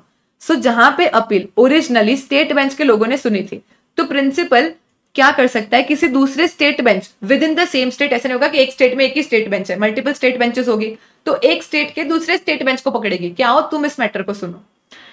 नहीं, उस स्टेट में दूसरे कोई बेंच अवेलेबल नहीं है तो किसी दूसरे स्टेट को भी बोल सकते हैं कि तुम सुन लो। या तो अगर अपील ओरिजिनली प्रिंसिपल बेंच की थी तो अगेन एक प्रिंसिपल बेंच तो है नहीं, अलग अलग बेंचेस है, तो दूसरे बेंच के दूसरे मेंबर्स को बोल लेंगे कि तुम केस सुन लो। नहीं हो पा रहा है तो किसी दूसरे स्टेट बेंच के मेंबर को भी बोल सकते हैं कि तुम एक बार इस अपील को सुन लो। फिर फाइनली होगा क्या, जो ओरिजिनल लोगों ने बोला था वो वोट भी काउंट करेंगे और अब ये जो नए लोग केस सुन रहे हैं इनका वोट भी काउंट करेंगे और सबका मिला के मेजोरिटी क्या बोलता है वो डिसीजन ले लिया जाएगा। तो यहाँ पे हमने क्या बोला कि दो मेंबर में टाई हो गई, ये डिसाइड नहीं कर पा रहे, डिफरेंस इन ओपिनियन है। अब इनके वोट्स तो रहेंगे ही, इसके अलावा प्रेसिडेंट किसी और को फिर से सुनने देगा ये अपील, किसी और दूसरे स्टेट, उसी स्टेट के दूसरे मेंबर को या दूसरे स्टेट बेंच को, या प्रिंसिपल का मैटर है तो दूसरी प्रिंसिपल बेंच को, नहीं अवेलेबल है तो दूसरे स्टेट बेंच को, किसी को भी। ये प्रेसिडेंट के ऊपर डिपेंड करेगा कि वो किसको ये केस सुनने देना चाहता है। अब ये क्या बोलते हैं और ये क्या बोलते हैं, सबका मिला के मेजॉरिटी क्या होगा, बेस्ड ऑन दैट डिसीजन ले लिया जाएगा। Right. After that transfer of members, हाँ ये क्या बोल रहे हैं कि एक ही बेंच पे किसी मेंबर को हम बहुत लंबा टाइम नहीं रखते हैं, उनको ट्रांसफर करते रहते हैं। So the president shell, again सब कुछ कौन करता है, ये प्रेसिडेंट करता है। सब कुछ कौन करता है, तो ये प्रेसिडेंट के हाथ में मोस्ट ऑफ दी चीजें होती है। सो यहाँ पे the president shall from time to time by general और स्पेशल ऑर्डर डिस्ट्रीब्यूट कर देते हैं business of appellate tribunal among benches, कि कौन से बेंचेस को क्या सुनना है क्या करना है, सब प्रिंसिपल डिस्ट्रीब्यूट करेगा। जो सीनियर मोस्ट जुडिशियल मेंबर होगा विद इन स्टेट बेंचेस, वो क्या करेगा, उस स्टेट का वाइस प्रेसिडेंट बन जाएगा। तो जब स्टेट बेंचेस बनती है तो स्टेट बेंचेस के जो सीनियर मोस्ट जुडिशियल मेंबर्स होते हैं, अभी लॉ में हर जगह पे ना उनके एक्सपीरियंस से सीनियरिटी काउंट होती है। कभी भी आप लॉ के बारे में, लॉ का कोई भी फील्ड केस पढ़ोगे तो जैसे जैसे लॉ में आप एक्सपीरियंस गेन करते हो, ये आपको पता होगा कि अभी आप एडवोकेट हो, आपको जज बनना है, आपको लॉ, आपको एक्सपीरियंस चाहिए, विद एक्सपीरियंस आप आगे आगे बढ़ते जाते हो। तो सेम अप्लाइज हियर आल्सो, कि जो भी सबसे सीनियर मोस्ट जुडिशियल मेंबर होगा किसी स्टेट बेंच का, उसको क्या कर देंगे, वाइस प्रेसिडेंट की तरह पे वो एक्ट करेगा। और जैसे प्रेसिडेंट अपना प्रिंसिपल बेंच में पावर्स एक्सरसाइज करता है, वैसे ही वाइस प्रेसिडेंट जो सीनियर मोस्ट जुडिशियल मेंबर होगा वो स्टेट बेंच के रिलेशन में पावर्स को एक्सरसाइज करेगा। और गवर्नमेंट क्या करता रहता है, मेंबर्स को एक बेंच से दूसरे बेंच में ट्रांसफर करता रहता है ताकि एडमिनिस्ट्रेटिव एफिशिएंसी बनी रहे। हावेवर जो टेक्निकल मेंबर होता है, ये सब जुडिशियल मेंबर के बारे में था, टेक्निकल मेंबर को आप ट्रांसफर कर सकते हो लेकिन उसी स्टेट की दूसरी बेंच में ट्रांसफर कर सकते हो। मानो गुजरात स्टेट का स्टेट बेंच है, तो जो जुडिशियल मेंबर है वो गुजरात स्टेट के ही दूसरे स्टेट बेंच में ट्रांसफर हो सकते हैं या गुजरात स्टेट के बाहर भी ट्रांसफर हो सकते हैं। बट जो टेक्निकल मेंबर है, टेक्निकल मेंबर को आपको उसी स्टेट में उसी स्टेट के दूसरे स्टेट बेंच को ट्रांसफर कर सकते हो, आप टेक्निकल मेंबर को दूसरे स्टेट में ट्रांसफर नहीं कर सकते। So the technical member of a state bench may be transfer to state bench only of the same state जहां पे वो ओरिजिनली अपॉइंट हुआ था। और ये चीज कि अगर कॉन्स्टिट्यूशन में कोई डिफेक्ट रह गया, मानो कि जो भी principal member, technical member, judicial member सब होने चाहिए वो ढंग से नहीं थे, लेकिन केस पूरा डिस्कस हो गया, पूरा डिसीजन भी आ गया, अब ऐसे केसेस में मियरली हम डिसीजन को इनवैलिड नहीं बता सकते क्योंकि उनमें वेकेंसी थी या कॉन्स्टिट्यूशन में डिफेक्ट था। अभी यहाँ पे एक सेक्शन 110 और है जिसमें लिखी है सारी अपॉइंटमेंट की कंडीशंस, क्वालिफिकेशंस कि अगर आज आप सोचो कि आपको स्टेट बेंच का या प्रिंसिपल बेंच का पार्ट बनना है, आप चार्टर्ड अकाउंटेंट हो, तो क्या आप बन सकते हो। अभी उसके लिए बहुत लंबा लंबा क्वालिफिकेशन का लिस्ट दे रखा है कि एटलीस्ट इतना एक्सपीरियंस होना चाहिए, ये क्वालिफिकेशन होना चाहिए, आपने ये पढ़ाई की है तो ये किया है, अगर आपने ऐसा सब कुछ किया है तो हम आपको मेंबर बनाएंगे। वो चीज भी अमेंडमेंट है, पर आईसीआई ने जो न्यू स्टडी मटेरियल इशू किया है उसमें वो इनकॉर्पोरेटेड नहीं है। एज ऑफ नाउ जो आईसीआई का न्यू सिलेबस का स्टडी मटेरियल है उसमें ये ऊपर वाली सारी चीज इंक्लूडेड है, लेकिन ये जो सेक्शन 110 है ये उन्होंने इंक्लूड नहीं किया है मॉड्यूल में कि अगर आपको मेंबर बनना है तो क्या क्वालिफिकेशंस होने चाहिए। हावेवर गवर्नमेंट ने नोटिफिकेशन लाया है इसके रिलेशन में, तो मैंने एज ऑफ नाउ इसको नोट्स में इनकॉर्पोरेट नहीं किया है।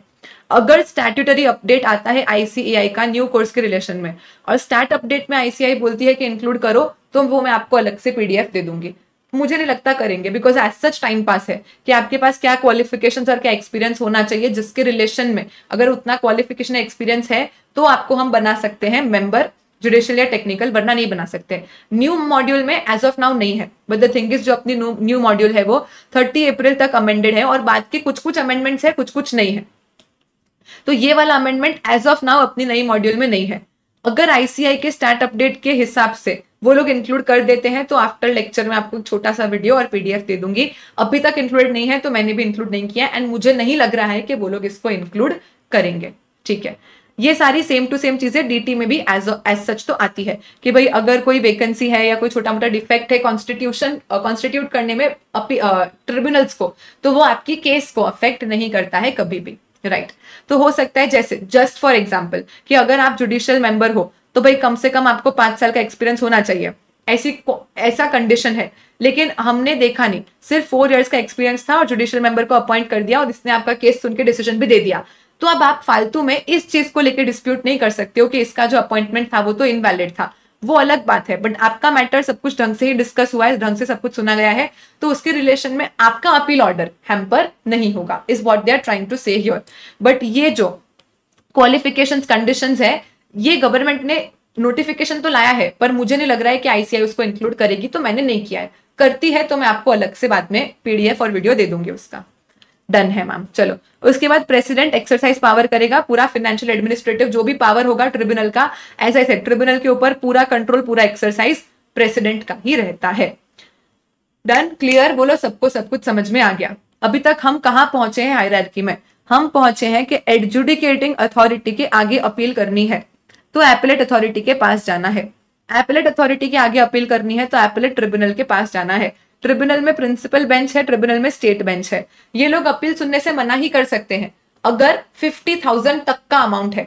सिंगल मेंबर सुन लेगा अगर 50 लाख तक का अमाउंट है और क्वेश्चन ऑफ लॉ इन्वॉल्व नहीं करता। याद रखना, दोनों में से कुछ भी एमसीक्यू में आ सकता है। उसके अलावा अगर प्लेस ऑफ सप्लाई का मैटर है, प्लेस ऑफ सप्लाई का मैटर है तो प्रिंसिपल बेंच ही सुनेगी, क्योंकि स्टेट बेंच में कॉन्फ्लिक्ट ऑफ इंटरेस्ट अराइज हो जाएगा। Other than place of supply का मैटर है तो फिर ऐसे केस में स्टेट बेंच सुन लेती है। अभी ये जो प्रिंसिपल बेंच है इसको हम पहले नेशनल बेंच बोला करते थे, बट अब ये प्रिंसिपल बेंच बन चुकी है। मोर और लेस इंपॉर्टेंट यही है, बाकी सारा कुछ मैंने आपको पढ़ा दिया है एक बार के लिए। डन। अभी स्टेट बेंच के आगे जाके अपील करनी है तो as I said high court, और हाई कोर्ट के आगे सुप्रीम कोर्ट। लेकिन प्रिंसिपल बेंच के आगे अपील करनी है तो सीधा सुप्रीम कोर्ट में जाना, because again principal bench central level पे होगा, हाई कोर्ट स्टेट लेवल पे होगा। अभी स्टेट में फिर से अगर प्लेस ऑफ सप्लाई का मैटर है तो हर स्टेट चाहेगा कि उसके स्टेट को फायदा हो, तो हाई कोर्ट में प्रेजुडाइस आ सकता है। इसलिए प्रिंसिपल बेंच के सामने सीधा सुप्रीम कोर्ट और स्टेट बेंच के सामने पहले हाई कोर्ट और हाई कोर्ट के आगे सुप्रीम कोर्ट। अभी हाई कोर्ट सुप्रीम कोर्ट दोनों ही जगह पे आपको 100% प्री डिपॉजिट देना पड़ता है। अभी कुछ 10% 20% कुछ नहीं, पूरा का पूरा 100% प्री डिपॉजिट होगा। हाई कोर्ट में सब्सटेंशियल क्वेश्चन ऑफ लॉ होगा तो ही हाई कोर्ट इस केस को एडमिट करेगा। बिकॉज अंडरस्टैंड, जीएसटी के रिलेशन में highest authority goods and services tax tribunal हो चुका है, उसके भी आगे आपको कोर्ट में जाना है, मतलब कोई तो solid substantial question of law होना चाहिए। देखो दो चीज होती है, एक क्वेश्चन ऑफ फैक्ट होता है और एक क्वेश्चन ऑफ लॉ होता है। फैक्ट को लेके क्या होता है कि आपने क्या एविडेंसेस प्रोड्यूस किए हैं, उनको ढंग से देखो, उस पर्टिकुलर केस मैटर फैक्ट को देखो, based on that tribunal answer करेगी। अगर लॉ रिलेटेड मैटर है तो फिर आप आगे और हाई कोर्ट सुप्रीम कोर्ट में जा सकते हो। अगर सिर्फ मैटर ऑफ फैक्ट है, मैटर ऑफ लॉ नहीं है, तो हाई कोर्ट आपका केस एडमिट नहीं करेगा। 180 डेज में आपको केस करना है हाई कोर्ट में ओरिजिनल ट्रिब्यूनल के ऑर्डर की डेट से, और हाई कोर्ट चाहे उतना एक्सटेंशन दे सकती है, उसमें कोई टाइम लिमिट नहीं होता है। हाई कोर्ट में जो भी केसेस सुने जाते हैं code of civil procedure apply हो जाएगा, ऑब्वियसली यहाँ पे क्रिमिनल प्रोसीजर कोड तो अप्लाई नहीं होगा, और एटलीस्ट 2 या 2 से ज्यादा जजेस मिलके आपका ये जीएसटी वाला केस सुनेंगे, और 100% प्री डिपॉजिट पे करना है। अभी हाई कोर्ट के आगे सुप्रीम कोर्ट में अपील फाइल करना है, तो पहले तो हाई कोर्ट को सर्टिफाई करना पड़ेगा कि ये केस फिट है। अगर हाई कोर्ट ने बोल दिया कि हमारा डिसीजन फाइनल है, सुप्रीम कोर्ट के पास जाने की जरूरत भी नहीं है, तो टाइम पास करने की जरूरत नहीं है, तो सुप्रीम कोर्ट के पास आप नहीं जा सकते। लेकिन हाई कोर्ट को लगता है कि इसमें अभी भी कोई और क्वेश्चन ऑफ लॉ पे डिस्कशन करने की बात बची हुई है, तो ऐसे केस में हाई कोर्ट सर्टिफाई कर सकता है कि चलो यहाँ पे जेन्युइनली कोई क्वेश्चन ऑफ लॉ है और ये फिट है सुप्रीम कोर्ट के पास जाने के लिए, तो ही ये केस सुप्रीम कोर्ट के पास जाएगा। यहाँ पे भी अगेन पूरा 100% डिपॉजिट लगता है, और टाइम लिमिट सुप्रीम कोर्ट में केस फाइल करने की टाइम लिमिट क्या होगी, वो as per civil procedure code normal cases supreme court में कैसे फाइल हो सकते हैं, बेस्ड ऑन दैट वो हमको देखने की जरूरत नहीं है। सो हमारे लिए क्या रिलेवेंट है कि भाई सिविल प्रोसीजर कोड के हिसाब से क्या टाइम लिमिट होती है, क्या प्रोसीजर्स होती है, वैसे आप सुप्रीम कोर्ट के पास चले जाओगे। अगर एक बार कोई एरर और कोई ऑर्डर इश्यू हो जाता है, तो उसमें क्या रेक्टिफिकेशन का चांस पॉसिबल है? The answer is yes, with in 3 months. जो भी आपकी डेट ऑफ ऑर्डर है, जो भी आपकी डेट ऑफ ऑर्डर है, उसमें अगर ऐसा लगता है कि कुछ मिस्टेक हो गई है ऑर्डर पास करने में, तो ऐसे केस में ट्रिब्यूनल उसको करेक्ट कर सकती है ऑन इट्स ओन। देखो अंडरस्टैंड, एरर करेक्ट करना और पूरा केस रिव्यू करना दोनों अलग चीज है। मिस्टेक या एरर करेक्ट करना इज ओके, आप पूरा का पूरा केस फिर से रिव्यू नहीं कर सकते हो। अभी पूरा केस डिस्कस हो गया, मैटर क्लोज हो गया, सब हो गया, ऑर्डर इश्यू करते टाइम उसमें कोई एरर रह गया था, तो that error you can rectify within 3 months from the date of order. However आप फिर से पूरा केस अब रिव्यू नहीं कर सकते, फिर से सबको बुला के फिर से पूरा केस सुनना, ऐसा नहीं। लेकिन ये मिस्टेक को रेक्टिफाई करने से मानो एसएससी की लायबिलिटी एनहांस हो रही है, तो एक बार उसको opportunity of being heard they देना। ये मिसलेनियस चैप्टर में हम एक बार फिर देखेंगे कि मिसलेनियस चैप्टर में भी ये चीज आएगी, जहां पे आप पढ़ोगे कि ये अरिथमेटिकल एरर या क्लेरिकल नेचर का कुछ गड़बड़ हो जाता है, तो उसको ठीक करने की कोई टाइम लिमिट नहीं होती है। हावेवर कभी भी आप अपने एरर्स को ठीक करते हो, मानो कि 1080180 की लायबिलिटी बन रही थी, गलती से ऑर्डर में 180180 लिख दिया, एक 0 ही लिखना रह गया, मतलब ये मिस्टेक को ठीक करने से मेरे एसएससी की लायबिलिटी बढ़ेगी, तो एक बार एसएससी को opportunity of being heard they देंगे कि भाई ये मिस्टेक हम ठीक कर रहे हैं, एंड उसके बाद आप मिस्टेक को ठीक कर दो, डन। क्लेरिकल नेचर वगैरह की मिस्टेक्स को ठीक करने का कोई टाइम लिमिट नहीं होता, उसके अलावा कोई मिस्टेक हो गई है तो उसको रेक्टिफाई करने के लिए आपको 3 मंथ्स का टाइम मिलता है from the date of order. अभी उसके बाद ये वाला पॉइंट क्या बोलता है, तो एक बार जब आपका केस एडजुडिकेटिंग अथॉरिटी से एपेलेट अथॉरिटी के पास जाता है, तब आपने जो एविडेंसेस वगैरह पहले प्रोड्यूस किए थे ओरिजिनल प्रोसीडिंग में, जो एविडेंसेस आपने ओरिजिनल प्रोसीडिंग में प्रोड्यूस किए थे, वही एविडेंसेस के बेस पे फिर से केस लड़ा जाएगा। नो नवनीत, चलो, सो यहाँ पे appellant shall not be allowed to produce after appellate authority और appellate tribunal any evidence other than evidence produce by him during the course of original proceeding. यानी जो ओरिजिनल प्रोसीडिंग चल रही थी, जो अपनी ओरिजिनल प्रोसीडिंग चल रही थी, वो प्रोसीडिंग चलते टाइम जो एविडेंसेस आपने दिए होंगे, उन्हीं के बेसिस पे आपकी आगे की अपील सुनी जाएगी, बिकॉज वही तो आपके फैक्ट्स थे जिन पे केस चल रहा था। अगर कोई और बात थी तो तब क्यों नहीं बताई, अब नया कहां से लेके आए। हावेवर एक्सेप्शंस है ये सेम टू सेम चीज आप इनकम टैक्स, डायरेक्ट टैक्स में भी पढ़ते हो कि जो ओरिजिनल अथॉरिटी आपके फैक्ट्स को या एविडेंसेस को कंसिडर करके केस आपका डिसाइड करती है, वही सेम एविडेंसेस आगे की अथॉरिटीज भी देखेगी। हावेवर मानो कि आपने तो एविडेंस दिया था, लेकिन ऑफिसर इतना नकचड़ा था कि उसने एविडेंस लिया ही नहीं, so I was ready to give my evidence, but authority ने रिफ्यूज कर दिया, मेरा एविडेंस एडमिट ही नहीं किया, तो मैं हायर अथॉरिटी को बोल सकती हूँ कि मैं तो तभी भी एविडेंस दे रही थी, उन्होंने लिया नहीं, तो अभी अथॉरिटी ले सकती है। दूसरा, मैं किसी कॉज से प्रिवेंट हो गई कि मैं एविडेंस देना चाह रही थी पर मैं दे ही नहीं पाई। So appellant was prevented by some sufficient cause, जिससे मैं एविडेंस प्रोड्यूस कर ही नहीं पाई। हो सकता है कि एविडेंस किसी ने छुपा दिया हो, कुछ कर दिया एविडेंस के साथ, या एविडेंस तब तक बना ही नहीं, कुछ तो बहुत सफिशिएंट कॉज था कि मैं एविडेंस देना चाहती थी पर मैं नहीं दे पाई। या तो फिर मैं एविडेंस देने को तैयार थी लेकिन मेरे पास इतना टाइम ही नहीं था, अथॉरिटी ने बिना सुने मेरी बात और फटाफट बस ऑर्डर इशू कर दिया। सो अथॉरिटी ने क्या किया, बिना मुझे सफिशिएंट अपॉर्चुनिटी ही नहीं दिया कि मैं एविडेंस दे पाऊं। यहाँ पे मैंने एविडेंस दिया, उन्होंने मना कर दिया। यहाँ पे एविडेंस देने का मेरे पास उन्होंने टाइम ही नहीं छोड़ा, फटाफट से सारा काम कर दिया। यानी तीनों का सार एक ही निकलता है कि मैं एविडेंस देना चाह रही थी पर मैं नहीं दे पाई। अगर ऐसा केस है तो मैं क्या कर सकती हूँ, मैं हायर अथॉरिटी के पास और एडिशनल एविडेंसेस दे सकती हूँ। अदरवाइज जो ओरिजिनल एविडेंस को यूज करके मेरा ऑर्डर पास हुआ था, वही एविडेंसेस को यूज करके आगे भी केस डिस्कस होगा।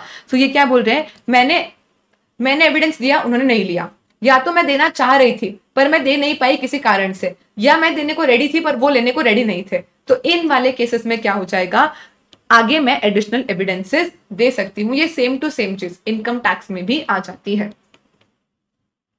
उसके बाद बात करते हैं ऑथोराइज्ड रिप्रेजेंटेटिव की। तो मानो ट्रिब्यूनल में या कोर्ट में आपका केस चल रहा है, तो क्या आपको खुद जाना जरूरी है या आपके बिहाफ पे कोई और भी जाके आपको रिप्रेजेंट कर सकता है?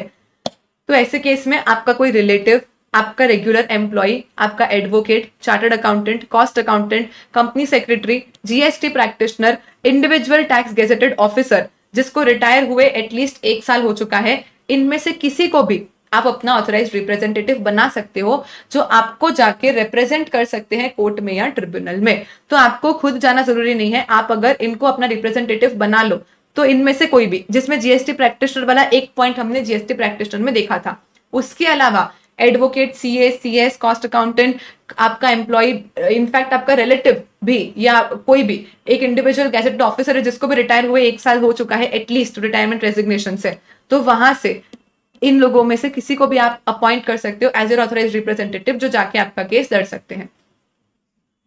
हाउएवर, अगर ऑफिसर ने खुद रिजाइन किया था या रिटायर हो गया तो अलग बात है। ऑफिसर को निकाल दिया गया था मतलब उसने कुछ गड़बड़ किया होगा, तो फिर वो डिस्क्वालीफाई हो जाएगा। तो कोई भी, नॉट जस्ट दिस ऑफिसर, कोई भी पर्सन जिसको गवर्नमेंट सर्विस से निकाला गया है, गवर्नमेंट सर्विस से रिमूव किया है, ना तो उसने रिजाइन किया था ना वो रिटायर हुआ था, उसको रिमूव किया गया है गवर्नमेंट सर्विस से, तो ऐसे पर्सन को आप अपना ऑथराइज्ड रिप्रेजेंटेटिव नहीं बना सकते। दूसरा, जिसके खुद के ऊपर कोई केस का कन्विक्शन हो रखा है, तो he is convicted of an offence dealing with imposition of taxes, वो खुद जीएसटी रिलेटेड या वैट सर्विस टैक्स रिलेटेड कोई भी ऐसा टैक्स जो गुड सर्विसेज पे लगता था, ऐसे किसी भी टैक्स के अंदर वो खुद कन्विक्ट होके बैठा है, तो आपको क्या रिप्रेजेंट करेगा? या तो गिल्टी ऑफ मिसकंडक्ट है, या तो फिर एडजुडिकेटेड एज इंसॉल्वेंट है। अभी जब तक आपका इंसॉल्वेंसी कंटिन्यू हो रहा है, अभी क्या होता है, बहुत सारे लोगों का इंसॉल्वेंसी प्रोसीडिंग चल रहा होता है, लेकिन बाद में सब कुछ पे होने के बाद दे आर फ्री। एक बार एडजुडिकेट होने के बाद फिर इंसॉल्वेंसी डिसकंटिन्यू होती है, तो उसके बाद you become again liable, again eligible. लेकिन जब तक आपका इंसॉल्वेंसी चल रहा है, आप एडजुडिकेटेड एज इंसॉल्वेंट हो, तब तक you can not represent anyone as an authorised representative. तो इन लोगों के अलावा इनमें से किसी को भी आप अपना ऑथराइज्ड रिप्रेजेंटेटिव बना सकते हो। Now section 120 and 121। 120 बोलता है कि डिपार्टमेंट को अगर कभी अपील फाइल करनी है तो ध्यान रखना चाहिए, अपील फाइल करते टाइम बहुत सारे कॉस्ट और टाइम इन्वॉल्व होता है। छोटी छोटी चीजों के लिए डिपार्टमेंट अपील फाइल करने ना जाए, is what they are saying. तो बोर्ड में on recommendation of the GST council कुछ इंस्ट्रक्शंस इशू कर सकती है, कुछ मॉनेटरी लिमिट दे सकती है सीजीएसटी ऑफिसर को कि भाई एटलीस्ट 5,000, एटलीस्ट 10,000 का अमाउंट इन्वॉल्व हो तो तुम अपील करना, वरना जाने देना, ठीक है।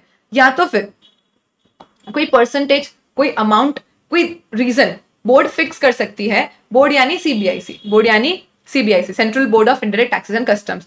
ये लोग जीएसटी काउंसिल के रिकमेंडेशंस पे बता सकते हैं आपको कि भाई आप ऑफिसर हो, समझो छोटी छोटी चीज के लिए आगे जाके अपील फाइल मत करो, टाइम वेस्ट होता है, एफर्ट वेस्ट होते हैं, एनर्जी वेस्ट होती है, पैसा वेस्ट होता है।